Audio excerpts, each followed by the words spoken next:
let's do this triple integral. The integrand, we have x times cosine y, that is the integrand, and then we have a dz, z is between 0 and 1 plus 3x, and then dy, y is between 0 and pi over 2, and then dx, x is between negative 3 and 4.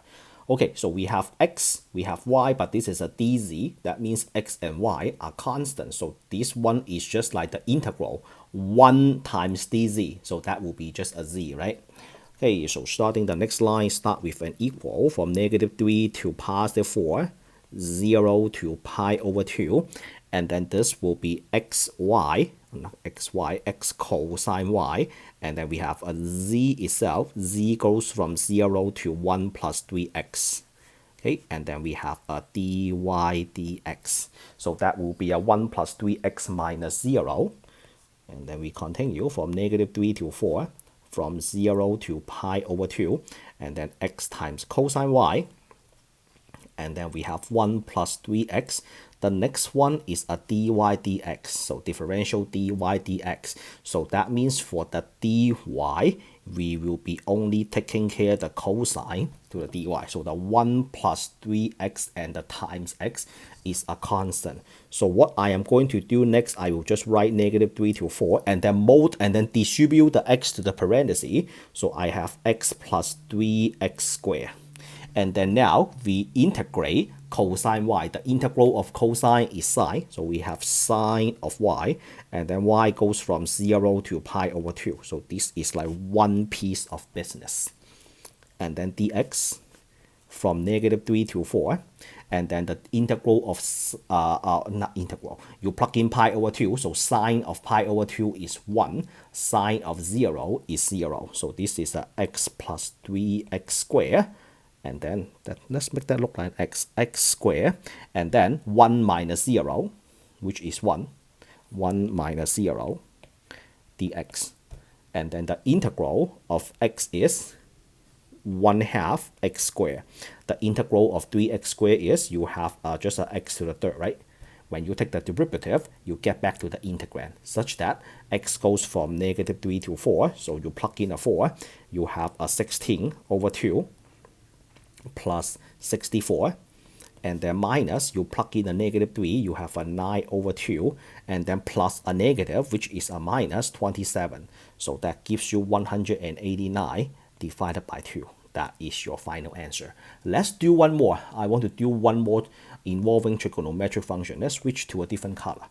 How about we have integral y goes from 0 to pi over 2, and then integral x goes from 0 to y over 2, and then another integral z goes from 0 to 1 over y, and then the integrand, let's do a sine of y, and then the differential, we have dz dx dy. How's that?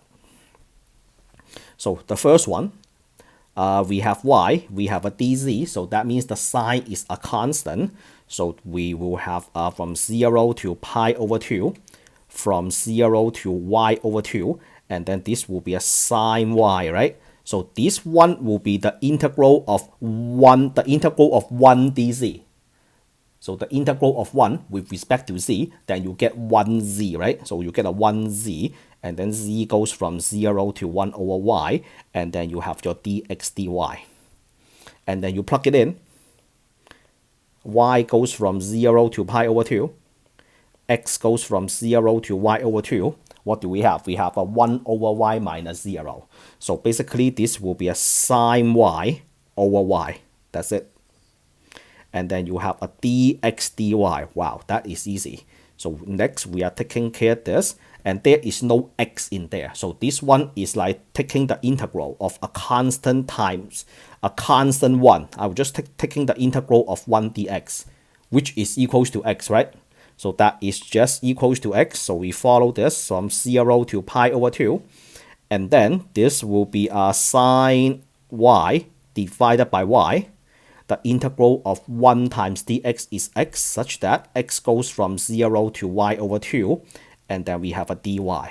So this one will be from 0 to pi over 2. We have sine y over y. And then what do we get? y over 2 minus 0, then we have a y over 2 and then a dy. I can see that the y is cancelled, and then we are integrating sign, which is equals to negative cosine, right? So we have a negative cosine. Cosine what? Cosine y, right? Such that y goes from 0 to pi over 2, and then I left some space for the 1/2.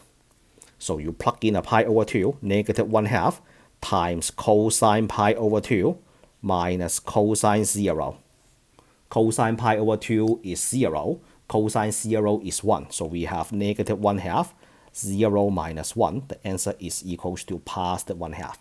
And then as always, for this triple integral, I highly recommend you to, if you have to do a lot of common denominator reducing fraction, I highly recommend you to use your calculator to check your work if that is allowed.